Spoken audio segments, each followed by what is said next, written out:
ભાણિયાએ બે મામા ઉપર ઘાતક હુમલો કરતા એકનું મોત થયું, ત્યારે અન્ય એક મામા હાલ જીવન મરણ વચ્ચે ઝોલા ખાઈ રહ્યા છે.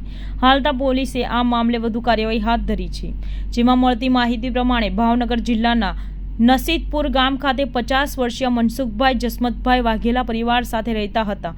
ખેત મજૂરી કરીને પરિવારનું ગુજરાન ચલાવતા હતા.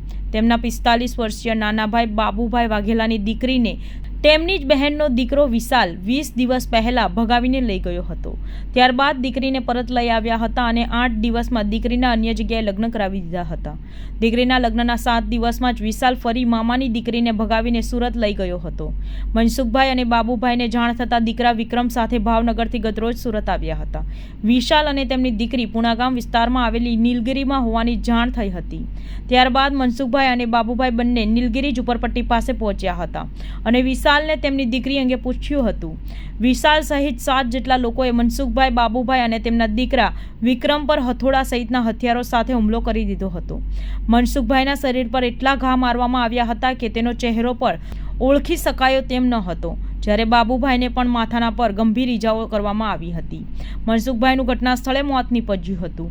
ઘટના અંગેની જાણ થતાં પોલીસ કાફલો ઘટના સ્થળે દોડી આવ્યો હતો અને બાબુભાઈને 108માં હોસ્પિટલ ખાતે લઈ જવામાં આવ્યા હતા, જ્યાં તેમની હાલત ખૂબ જ ગંભીર હોવાથી ખાનગી હોસ્પિટલમાં ખસેડવામાં આવ્યા છે. ખાનગી હોસ્પિટલમાં બાબુભાઈ જીવન મરણ વચ્ચે ઝોલા ખાઈ રહ્યા છે.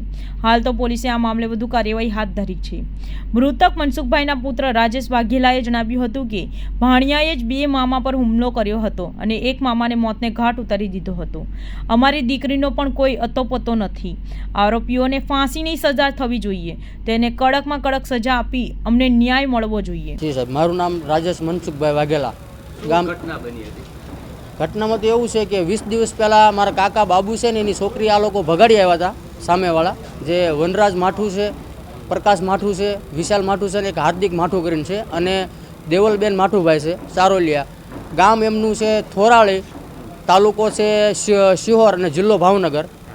ત્યાર પછી 20 દિવસ પહેલાં મારા કાકાની છોકરી ભગાડીને લઈ ગયા હતા, એને સુરતમાં લઈને ગયા હતા.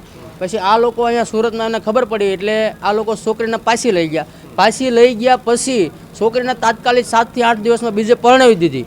બીજે પરણાવી દીધા પછી આ લોકોએ એવા માથાભારે માણસો છે અને ખૂની માણસો છે અને આ લોકોએ સામેથી ફરીને પાછા જ્યાં છોકરીને પરણાવી હતી ત્યાંથી પાછી ભગાડી આવ્યા. અત્યારે છોકરી લાપતા છે કે વાવડ મળતી નથી. ત્યાર પછી મનસુખભાઈ, બાબુભાઈ અને બાબુભાઈનો દીકરો વિક્રમ, આ 3 લોકો ગામડેથી કોઈને કીધા કરવા વગર સીધા આ લોકો અહીંયા સુરતમાં આવ્યા. નીલગિરી વિસ્તાર કહેવાય છે, પર્વત પાટિયાની આજુબાજુ. ત્યાં ગયા એટલે જઈને પૂછ્યું એટલે ડાયરેક્ટ આ લોકો માથે હુમલો કર્યો અને મનસુખભાઈ મારા પપ્પા છે એક્સપાયર થઈ ગયા અને બાબુભાઈ અત્યારે સિરિયસ કોમામાં છે.